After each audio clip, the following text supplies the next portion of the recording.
자, 다시 안녕하세요. 예, 오늘은 한동안 쉬었던 불변하심 연장문 선상에서 또 한 말씀을 드리겠습니다.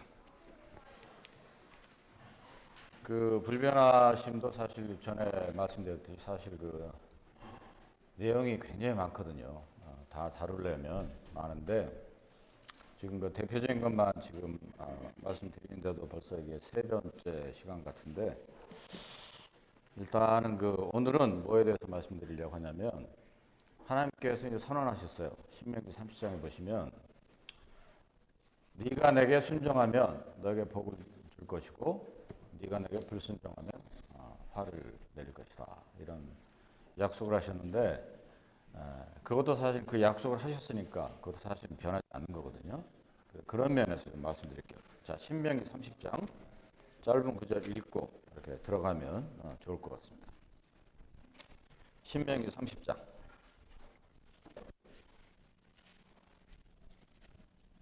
30장 15절부터 보겠습니다. 보라, 내가 오늘날 생명과 복과 사망과 화를 내 앞에 두었나니 곧 내가 오늘날 너를 명하여 내 하나님 여호와를 사랑하고 그 모든 길로 행하며 그 명령과 규례와 법도를 지키라 하는 것이라. 그리하면 내가 생존하며 번성할 것이요 또 내 하나님 여호와께서 내가 가서 얻을 땅에서 내게 복을 주실 것임이라. 그러나 17절입니다.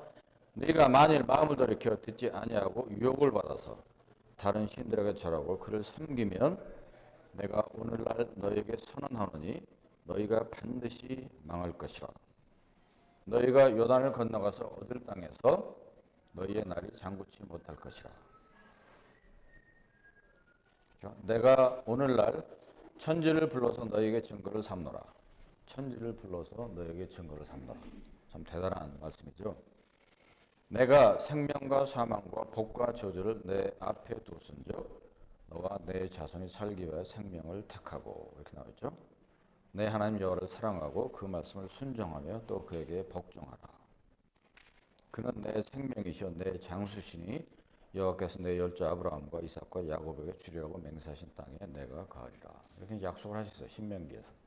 그래서 이것이 이제 성경 전반적으로 사실 변한 사실은 없습니다.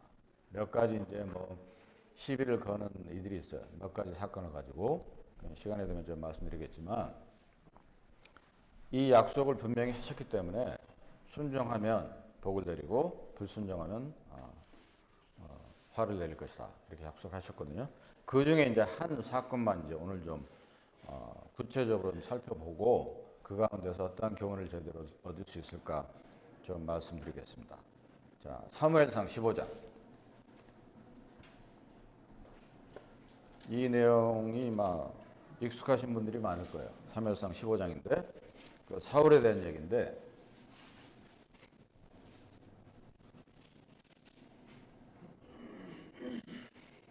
사무엘상 15장 1절 보시면 다 읽진 않고 몇 구절만 이렇게 골라서 읽겠습니다. 사무엘이 사울에게 이르되 여호와께서 나를 보내어 왕에게 기름을 부어 그 백성 이스라엘 위에 왕을 삼으셨은즉 이제 왕은 여호와의 말씀을 들으소서. 들으소서 이거 있잖아요. 근데 이게 원문의 의미에 좀 가깝게 설명을 드리면 그냥 내가 하는 말 들어라 이런 의미가 아니에요. 그런 의미가 아니고 일종의 어떤 부탁의 의미가 있는 거거든요. 제발 내 말에 귀를 기울이소서 이런 얘기입니다. 그렇게 이제 일단 거기를 말씀드리고 넘어가고 2절에 보면 만군의 여호와께서 이같이 말씀하시기를 아말렉이 이스라엘에게 행한 일 곧 애굽에서 나올 때 길에서 대적한 일을 내가 추억하노니 그걸 기억하신다는 거예요. 내가 추억하노니 내가 기억한다. 지금 가서 아말렉을 쳐서 그들의 모든 소유를 남기지 말고 진멸하되 남녀, 소아, 젖먹는 아이, 우양, 약대, 나귀를 죽이라 하셨나이다. 이렇게 되어 있죠. 이제 오늘 제목을 붙인다면 불변하심 연장인데 순종과 아말렉 이렇게 붙이면 되겠습니다.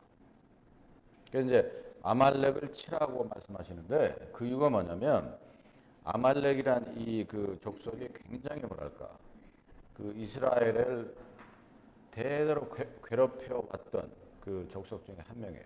하나예요.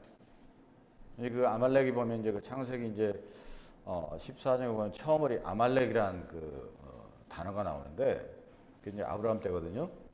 그때가 나오고 창세기 36장 가서 또 아말렉이란 그 단어가 나오는데 그래서 이제 학자들 사이에는 그 두 아말렉 14장과 36장의 아말렉이 아마 다른 족속을 의미하는 거다 이렇게 보거든요.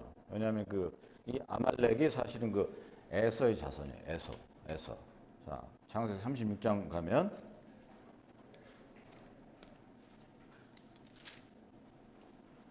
창세기 36장 창세기 36장 1절에 보면 그렇게 돼 있죠. 에서 곧 에돔의 대략이 이러하니라. 그 에서가 이제 그 어떤 조상에 있어서 태어난 나라가 에돔이거든요. 에돔. 그래서 에돔이 보면은 그 이스라엘 예루살렘 그 밑에 저 동쪽에 이제 밑에 자리했던 그 나라였었는데 역사적으로 계속해서 이스라엘하고 이제 분쟁이 있었던 그런 나라예요. 그러니까 이제 어떻게 보면 야곱과 에서의 충돌이라고 볼 수가 있는 거죠. 자, 12절에 보시면 이렇게 기록하고 있습니다. 에서의 아들 엘리바스의 첩 딥나는 아말렉을 엘리바스에게 낳았으니 이렇게 나오죠. 그래서 이 아말렉이 누구냐면 그 에서의 자손이에요. 에서의 자손이다. 그렇게 이제 이해하시면 되고 그다음에 이제 그 사무엘상 15장에 주님께서 말씀하셨잖아요. 이스라엘의 행한 일, 곧 애굽에서 나올 때 길에서 대적한 일을 내가 추억한다. 여기 있는데 그 배경을 좀 이해하시는 게 좋을 것 같아서 자 출애굽기 17장 보시면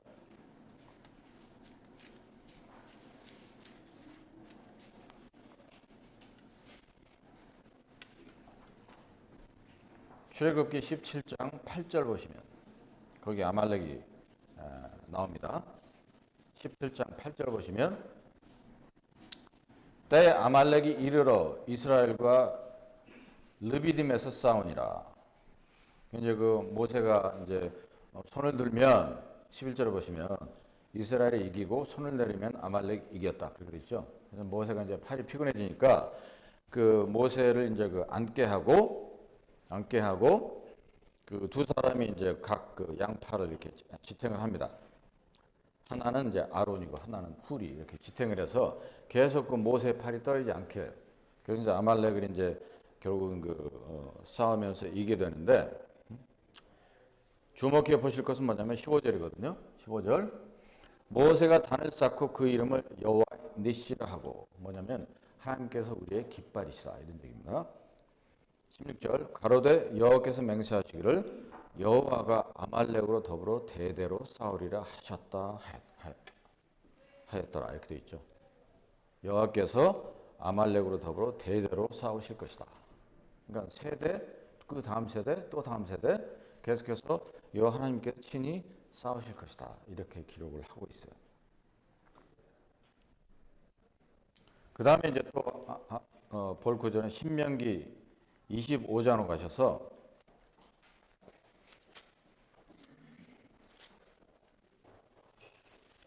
아말렉 또 이제 그 이스라엘을 괴롭게 했던 그것을 기록하고 있는데 신명기 25장 17절 보시면 이렇게 기록하고 있습니다. 25장 17절 신명기 너희가 애굽에서 나오는 길에 아말렉이 내게 행한 일을 기억하라. 곧 그들이 하나님을 두려워하지 아니하고 첫 번째입니다. 너를 길에서 만나 너의 피곤함을 타서 내 뒤에 떨어진 약한 자들을 쳤느니라 이렇게 되어 있죠. 그래서 19절 맨 마지막에 이렇게 돼요. 너는 아말렉의 이름을 천하에서 도말할지니라 너는 잊지 말지니라. 그냥 계속해서 이스라엘 민족들을 그 공격하고 괴롭혔기 때문에 하나님께서 이렇게 말씀하시는 거예요. 아말렉의 이름을 천하에서 도말할지니라 너는 잊지 말지니라. 그런데 이 아말렉이 좀 뭐랄까 좀 그 물론 뭐 전쟁에서 이겨야 되니까 그럴 수 있죠. 근데 좀 야비했던 것 같아요. 이게 본대가 있었을 거 아니에요. 그 진영이 출격한 다음에 쭉 이렇게 본대가 있는데 어느 그룹이나 보면 뒤처지는 무리가 있을 수밖에 없어요. 예, 뭐 노인이라든가 좀 허약한 사람들이라든가. 그래서 어, 내 뒤에 떨어진 약한 자들을 쳤다 이렇게 이제 번역이 되는데 그게 뭐냐면 그 본대에서 너무 그러니까 느리게 움직임으로 인해서 못 따라가는 거예요. 그 메인 어떤 본대를 못 따라가고 이제 속도가 처져가지고 늦게 움직여갖고 좀 이렇게 처지는 그런 무리들을 이제 뒤에서 쳤다는 거거든요. 이게 좀 야비한 면이 없잖아 있죠. 자, 사무엘상 15장으로 다시 오셔서 그래서 이제 하나님께서 이제 그 소유를 남기지 말고 다 진멸하라. 근데 이제 그 중에 뭐냐면 소아와 젖 먹는 아이까지 굳이 왜 진멸해야 됩니까? 이런 의문을 가질 수가 있어요. 이제 그것도 이제 보면 어떻게 보면 이해가 잘 가지는 않는데 그것은 이제 아마도 그 하나님께서 그걸 다 보신 거죠. 뭐 소아 젖 먹는 아이를 할지라도 그 아이들이 자라면 성인이 되면 또 그들이 이스라엘을 대적하게 되니까 그랬을 것이다 이렇게 이제 보는데 그렇게 해서 사울이 이제 그 아말렉을 치게 됩니다. 8절을 보시면 아말렉 사람의 왕 아각이 나오죠. 아각을 사로잡고 칼날로 그 모든 백성을 진멸했다. 그런데 여기서 문제가 생깁니다. 9절에 사울과 백성이 아각과 그 양과 소의 가장 좋은 것 또는 기름진 것과 어린 양과 모든 좋은 것을 남기고 진멸기를 즐겨 아니하고 가치 없고 낮은 것은 진멸했다. 이렇게 이제 말씀하고 있거든요. 뭐 그럴 수도 있죠. 아까우니까. 그걸 내 편으로 가지고 와서 얼마든지 쓸 수 있으니까. 능히 그럴 수 있어요. 인간의 관점에서 보면. 그런데 그때 이제 10절에 보면 여호와의 말씀이 사무엘에게 임하니라. 이렇게 하면서 하나님께서 이제 사무엘에게 이제 말씀을 하는데 뭐라고 그러냐면 11절에 보시면 내가 사울을 세워 왕 삼은 것을 후회하노니 그가 돌이켜서 나를 쫓지 아니하며 내 명령을 이루지 아니하였음이니라 하신지라. 사무엘이 근심하여 온 밤을 여호와께 부르짖으니라. 그래서 이제 하나님께서 사무엘에게 하신 말씀 딱 이거예요. 분명히 사무엘에게 내 말을 주의 깊게 들으라고 했는데 듣고 그것을 순종하라고 했는데 네가 듣지 아니했다.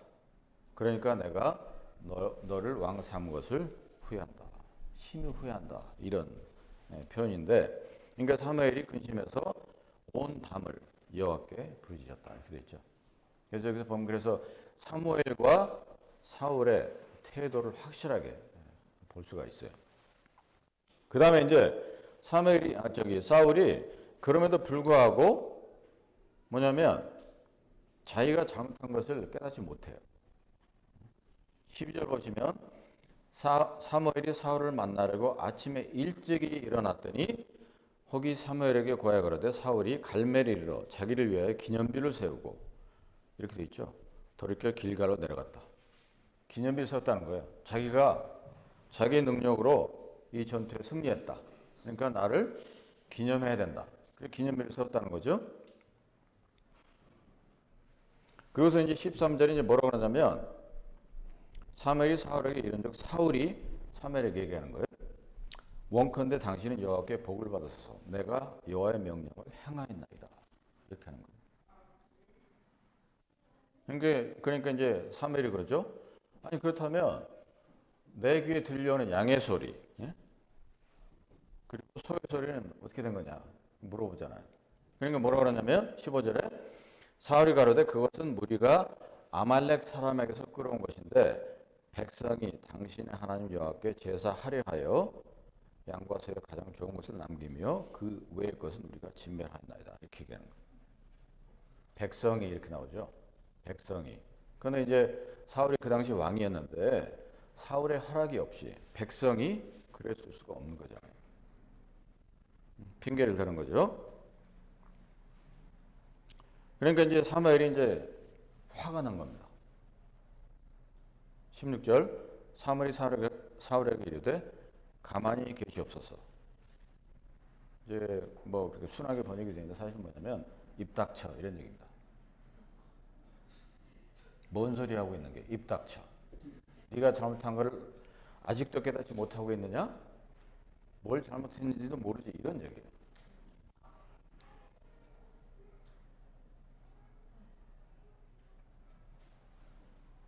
20절에 보시면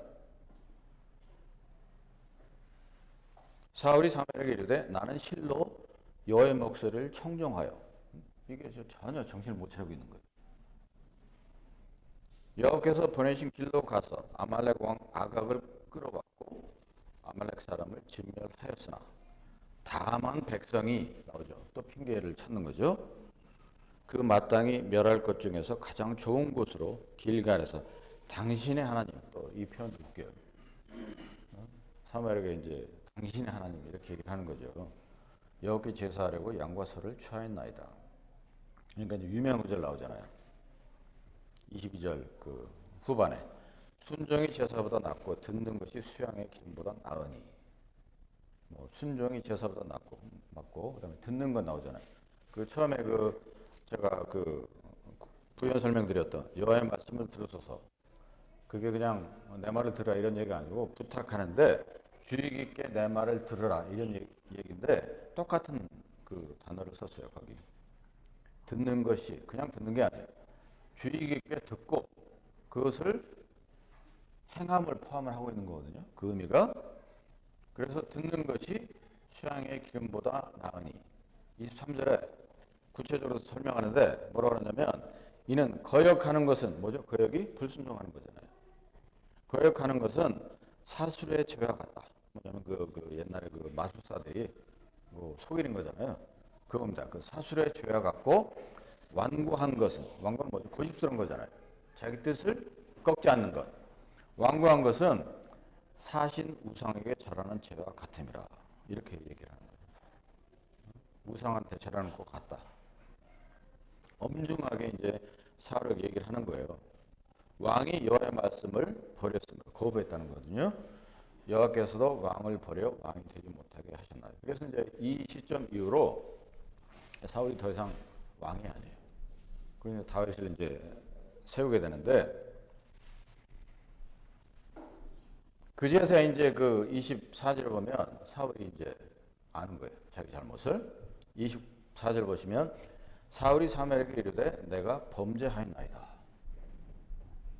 내가 여호와의 명령과 당신의 말씀을 어긴 것은 내가 백성을 두려워하여 그 말을 청종하였음이니이다. 이렇게 나오죠. 내가 백성의 말을 더 청종했다. 백성이 두려웠다는 거예요. 혹시 자기한테 반감을 품고 대들까 봐. 그러니까 29절에 사무엘이 얘기합니다. 유명한 구절인데 이스라엘의 지존자는 거짓이나 변개함이 없으시니 그는 사람이 아니시므로 결코 변개치 않으심이니이다. 이제 그 하나님의 약속하신 그 순종하면 복, 불순종하면 화. 이것을 이제 변개치 않으신다는 거예요. 네가 내 말을 거부하고 불순종했기 때문에 너는 더 이상 왕이 될 수 없다. 이 이제 말씀하신 건데 이게 좀 그 얘기가 좀 길어졌지만 이런 사울의 행동을 가지고 좀 이제 좀 계속해서 말씀을 드리고자 해요. 그럼 일단 여기서 세 어떤 주체를 생각을 해보자고요. 백성, 이스라엘 백성, 그다음에 사울, 사무엘. 이 세 어떤 주체들 가운데 순정함의 어떤 그 차이를 좀 척도를 좀 우리가 매겨 보면 백성은 그 당시에 아무 생각이 없었겠죠. 그냥 아말렉 무찔러 갖고 거기서 좋은 거 다 해가지고 자기네가 쓸 수 있으니까 그들은 사실은 사무엘을 통해서 여호와께서 하신 말씀에 대해서 전혀 개의치 않았을 거예요. 물론 그 중에 일부는 있었겠지만 일부 사람들은 그럴 수 있었겠죠. 그렇지만 전반적으로 봐서 여기에 지금 기록된 내용으로 미루어 봐서는 그러지 않았을 것이다. 그건 쉽게 우리가 이제 추측할 수 있고, 사울은 순종함에 있어서 아마도 반반되지 않았을까라는 생각이 들어요. 왜냐하면 사무엘 말도 들어야 되고 백성 말도 들어야 되니까 중간에서, 그러니까 한 발은 이쪽에 한 발은 이쪽에 대고 있었던 거예요. 영장하게. 근데 사무엘은 뭐냐면 완전히 100% 하나님의 말씀을 듣고 대언을 했으니까 하나님의 말씀의 진정한 의미를 확실하게 알고 있었다고 하는 거죠. 이런 어떤 순종의 척도 면에서 확연히 달랐다. 그런 것이고, 또 한 가지는 두려움인데, 하나님을 경외하는 어떤 척도를 보면 이스라엘 민족들 아무 생각이 없었을 거예요. 지로. 사울은 한 반반, 50, 50, 사무엘은 100이었을 거예요. 그런 측면에서 이제 우리가 이 스토리에서 교훈을 삼아볼 수가 있고, 이 또 한 가지 이제 중요한 포인트는 뭐냐면, 아말렉과 이제 사울을 이렇게 좀 비교해 보자고요. 아말렉과 사울을. 근데 아말렉은 어차피 이제 오랫동안 괴롭혀왔던 그런 족속이었으니까 차차고서라도 이 사울이 보면 그야말로 그 가치를 가치가 있는 것을 중시했고 그 가치들을 있는 것들을 그냥 자들이 취했다. 이런 면에서 이제 이 당시에 사울의 어떤 그 뭐랄까 하나님을 두려워하는 측면에 있어서는 상당히 뭐랄까 그 받지 못한 그런 영적인 상태였다라고 하는 것을 이제 알 수가 있죠.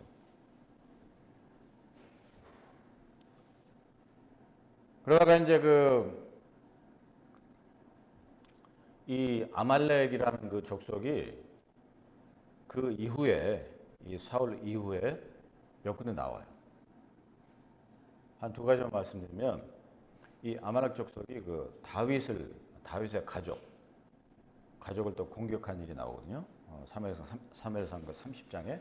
근데 그때 어떤 일이 있었냐면 다윗이 이제 자리를 비운 사이에 아말렉이 몰래 쳐들어와 가지고 다윗의 두 아내를 사로잡아가요.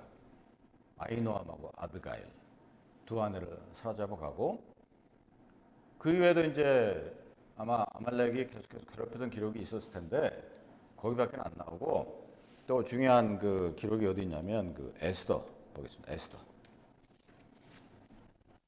욥기 바로 앞에 있는데 여기에 이제 그 등장을 하는데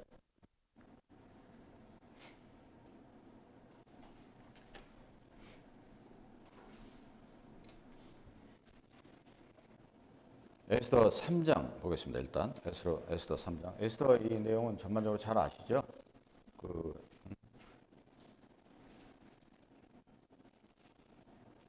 에스더가 이제 아수에로 그 왕의 그 왕비가 되고 그다음에 친척이었던 모르드게 나오고 그 에스더가 모르드게를 대적했던 하만이라는 사람이 나오잖아요. 자, 3장 1절 보시면 그 후에 아하수에로 왕이 아각 사람 함무다다의 아들 하만의 지위를 높이 올려 모든 함께 있는 대신 위에 두니 이렇게 나옵니다. 거기 아각 나오죠. 아각이 누구였죠? 그 아말렉의 왕이었잖아요. 사울이 그 사로잡아 살려뒀어요. 아각 사람. 그러니까 하만이 아각의 후손이 되는 거죠.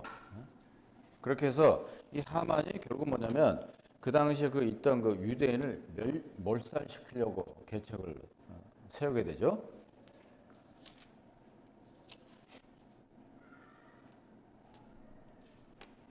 그러다가 이제 그 실패를 해요.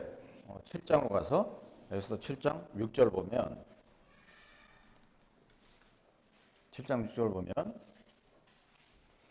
에스더가 가로되 대적과 원수는 이 악한 하만이니이다. 하니 하만이 왕과 왕후 앞에서 두려워하거늘 왕이 노하여 일어나서 잔치 자리를 떠나 왕궁 후원으로 들어가니라. 하만이 일어서서 왕후 에스더에게 생명을 구합니다. 그렇지만 그게 먹히지 않죠. 그렇게 해서 결국 어떻게 되느냐? 그 하만이 사실은 그 모르드게를 죽이려고 높이가 50규빗 되는 나무를 준비했어요. 그게 이제 9절 고가 50규빗 되는 나무를 준비했는데 이제 그 나무가 하만의 집에 섰나이다. 왕이 가로되 하만을 그 나무에 달라 하매 모르드게를 달고자 한 나무에 하만을 다니 왕의 노가 그치니라. 이렇게 이제 하만이 결국은 이제 죽게 되고, 그 다음에 9장으로 가서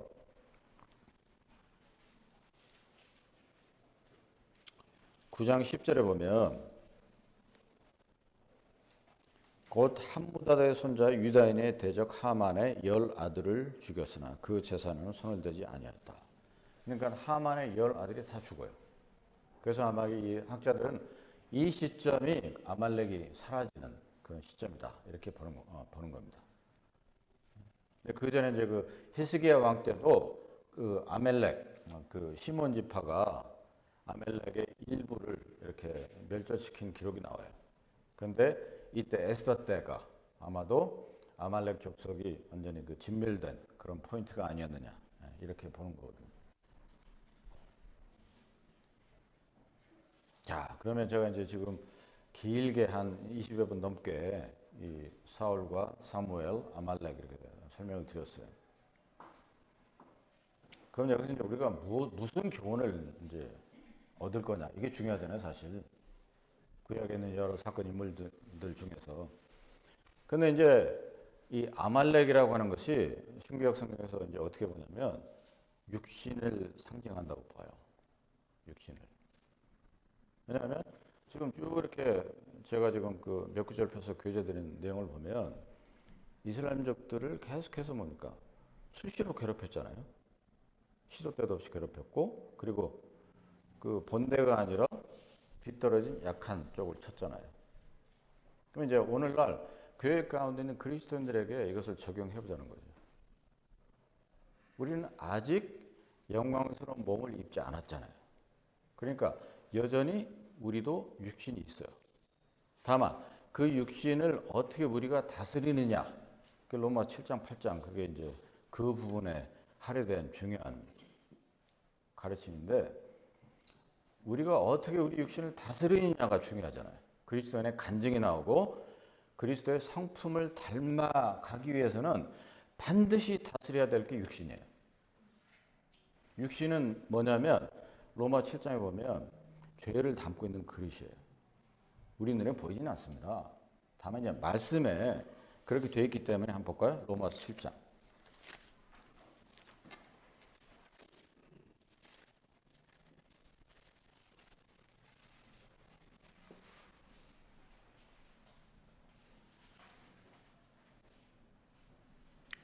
로마서 7장 18절.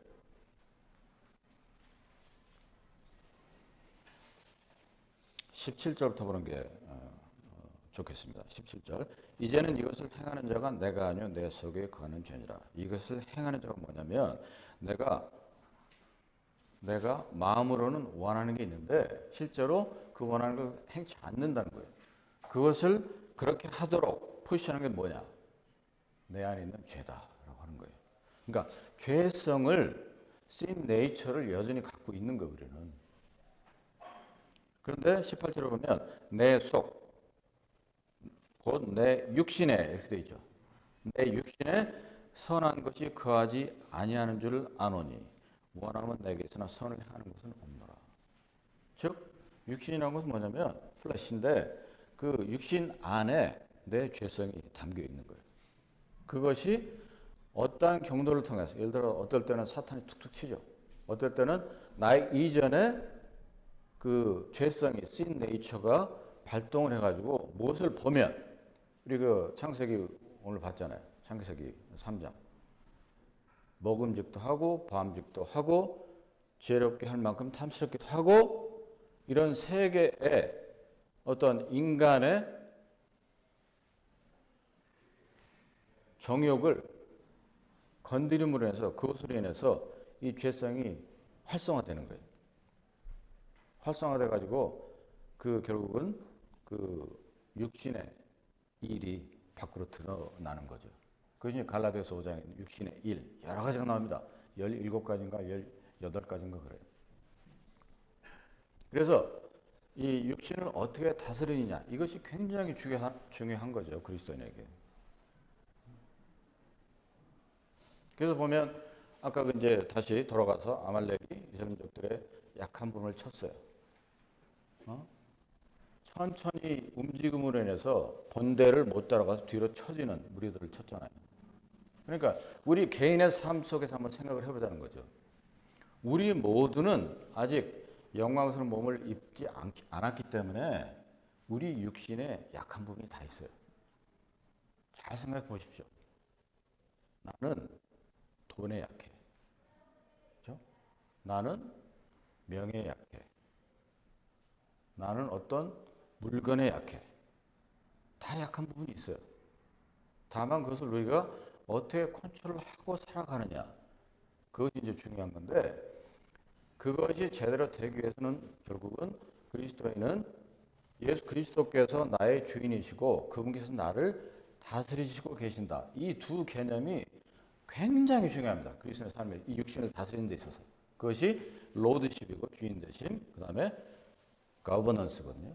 거버닝, 룰링 이게 다스리심인데 이 두 개만 확실하게 그리스도인이 되어 있으면 육신을 능히 다스릴 수 있어요. 왜? 말씀은 그렇게 말씀하고 있으니까. 그래서 우리 모두는 다 우리 육신의 옛 죄성에 의해서 약한 부분이 다 있어요. 그러니까 아말렉이 약한 부분을 쳤던 것처럼 그렇게 우리를 쳐오는 거예요. 죄로 인해서, 육신의 정욕으로 인해서, 사탄으로 인해서 여러 다양한 경로로 인해서 그런 유혹들이 저희들에게 온다고 하는 것입니다.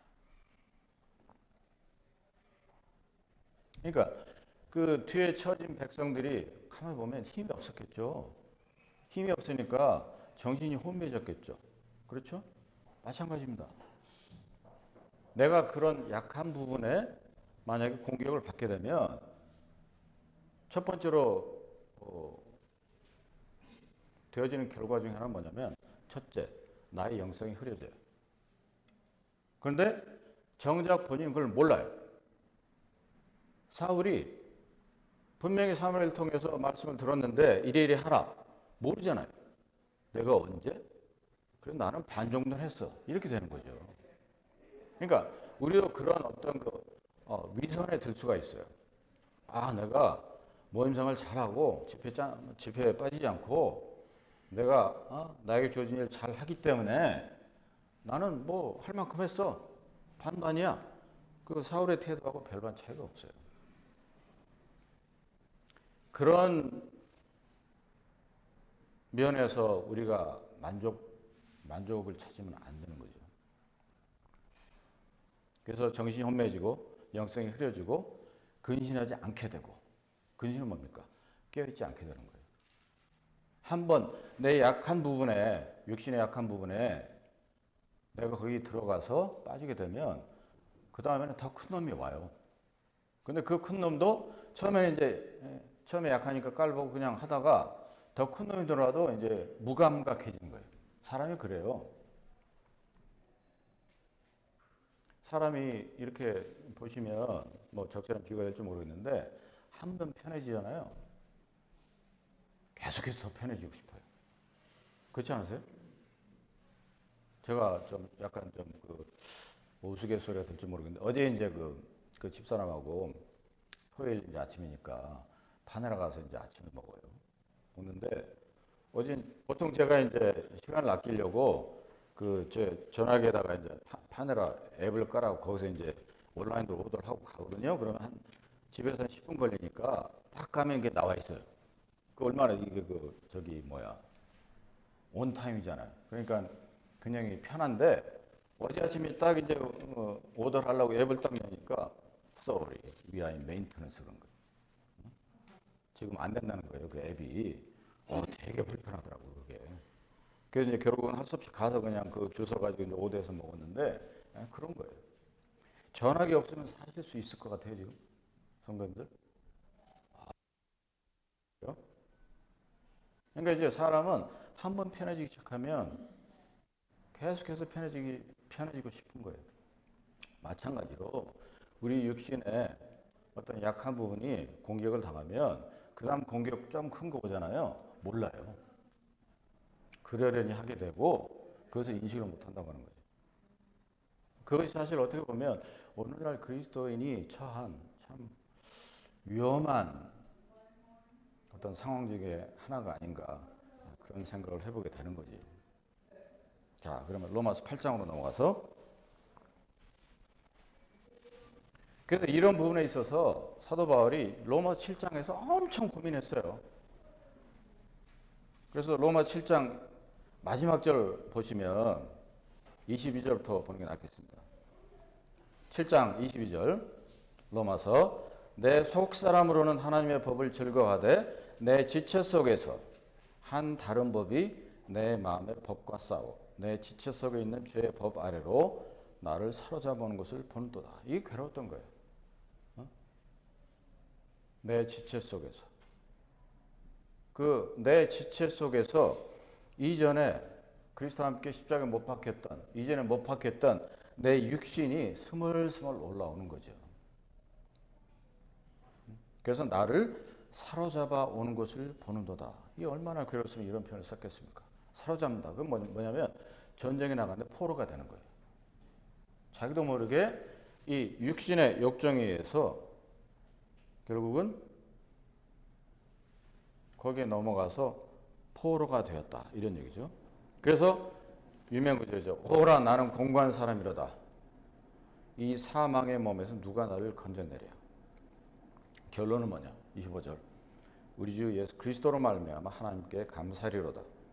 그런즉 내 자신이 마음으로는 하나님의 법을 육신으로는 죄의 법을 섬기노라. 근데 정작 중요한 구절은 8장 1절이죠. 근데 이제 8장 1절이 우리말 그 번역이 반은 생략을 했어요. 왜 그랬는지 모르겠어요. 왜 그랬는지. 우리말 어떻게 돼 있죠?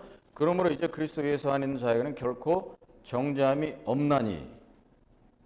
근데 영문 갖고 계신 분들 보십시오. 그리스도 예수 안에 있는 자인데 어떠한 자냐면 육신에 따라 걷지 아니하고 성령에 따라 걷는 자들에게는 이런 의미를 담고 있거든요. 이걸 왜 생략했는지 모르겠어요. 우리말 성경 번역할 때.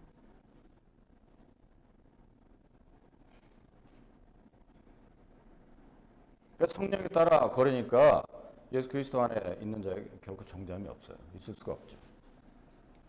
그래서 이제 쭉 이제 밑에 읽어보신 율법이 이제 육신을 말미암아 연약해 살 수 없는 것 쭉 나오고서 자 중요한 구절 5절 보시면 육신을 쫓는 자는 육신의 일을 영을 쫓는 자는 영의 일을 생각한다. 사람이요 뭐 하나에 꽂히면요 거기에서 헤어나기 굉장히 어렵습니다. 내 약한 부분 예를 들어서 최근에 뭐 아주 무슨 뭐 팬시한 뭐 전기차가 아주 싸게 나왔어요. 거기 한번 꽂혀요. 계속 그거 찾아볼 거 아니에요. 아 이게 뭐 마력이 어떻고 뭐 그러다 결국은 거기서 빠져나오는 건 굉장히 쉽지 않습니다. 한 예를 들어서 그렇게 말씀드린 건데 그래서 이 5절에 있는 대로 쫓는다. 이건 뭐냐면 그 마음이 어디에 딱 세팅되어 있다 이런 얘기예요. 그래서 그리스도인의 마음을 어디에다가 세팅하느냐가 굉장히 중요한 거예요. 이거. 세상 것들,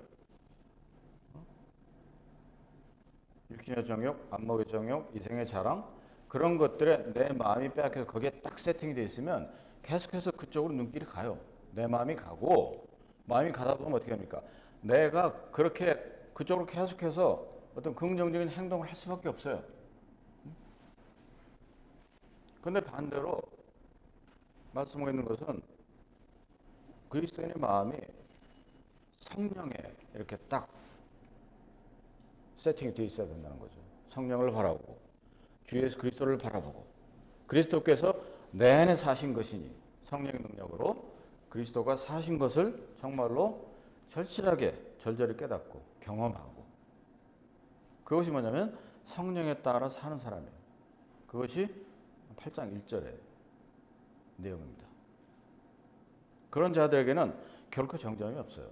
물론 이제 지금 제가 말씀드린 것은 그 그리스도인의 삶에 있어서 거룩하게 되는 과정에 있어 측면을 말씀드리는 거예요. 복음적인 측면에서 8장 1절은 또 의미가 다릅니다. 복음적인 측면에서는 예수 그리스도를 정말로 나의 참된 구세주와 주인으로 영접한 자들에게는 정죄함이 없어요. 그렇죠? 당연히.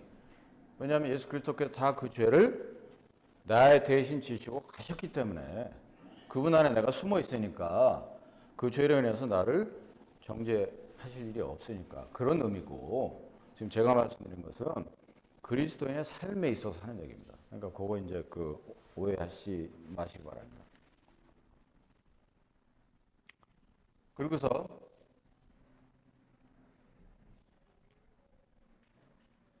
11절 보시면 예수를 죽은 자 가운데 살리신 이의 영이 너희 안에 거하시면, 예수를 죽은 자 가운데 살리신 이가 너희 안에 거하신 그의 영으로 말미암아 너희 죽을 몸도 살리시리라.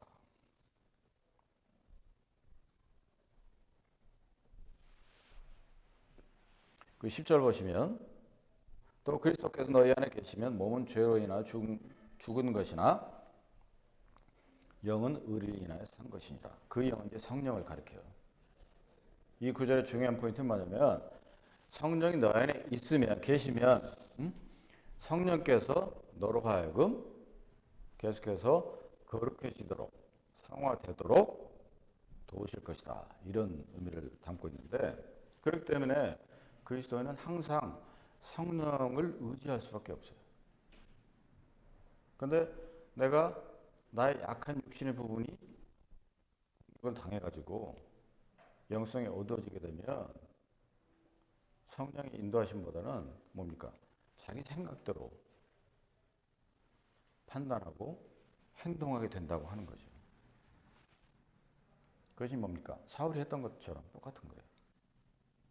사울도 하나님의 말씀보다는 자기의 생각에 기반했잖아요. 아, 이거 괜찮을 거야. 좋은 거 이렇게 해가지고 하나님께 최소드리면 되는 거지. 그래도 좋은 거 아니야? 이런 식인 거죠.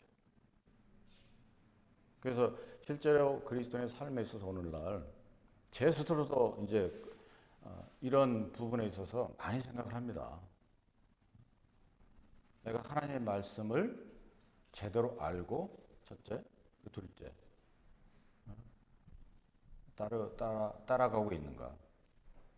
더 나아가서는 이제 어떤 생각을 제가 자주 하냐면, 내가 하나님의 말씀을 내 스스로의 생각, 지식에 의해서 타협하고 있지는 않는가.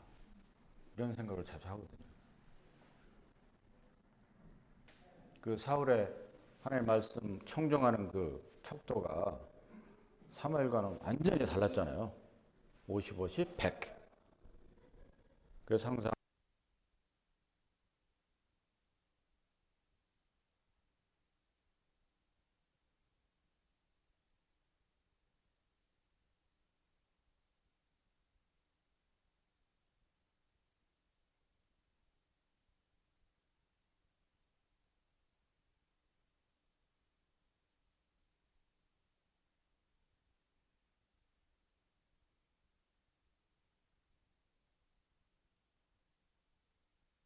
아무튼 그 오늘 그 불변하심 연장선상에서 순종함과 이제 아말렉에 대해서 이렇게 말씀드렸는데, 아무튼 저희들이 참 하나님을 늘 경외하고 또 그분께 순종하고, 그래서 성령의 능력으로 참 저희들 육신을 다스려서 참 하나님께서 기뻐하시는 저희 모두가 됐으면 좋겠습니다. 기도하겠습니다. 아버지 하나님 감사드립니다. 이렇게 또 저희들 귀하신 말씀으로 교훈하시면 감사드리옵고, 참 저희들이 참 순종함을 또 더욱더 배우게 하시고, 하나님의 말씀을 청정하는 것이 얼마나 중요한 것인지를 또 사울과 사무엘의 예를 통해서 보여주심을 감사드립니다. 저희들을 늘 참 괴롭게 하는, 참 공격하는 그런 육신의 정욕에 들지 않도록 저희들이 다스릴 수 있도록 성령께서 온전히 인도하시고 주장하시길 원합니다. 귀하신 말씀 인도하시면 감사드리옵고, 존귀하시고 살아계신 우리 주 예수 그리스도 이름으로 감사하며 기도합니다. 아멘.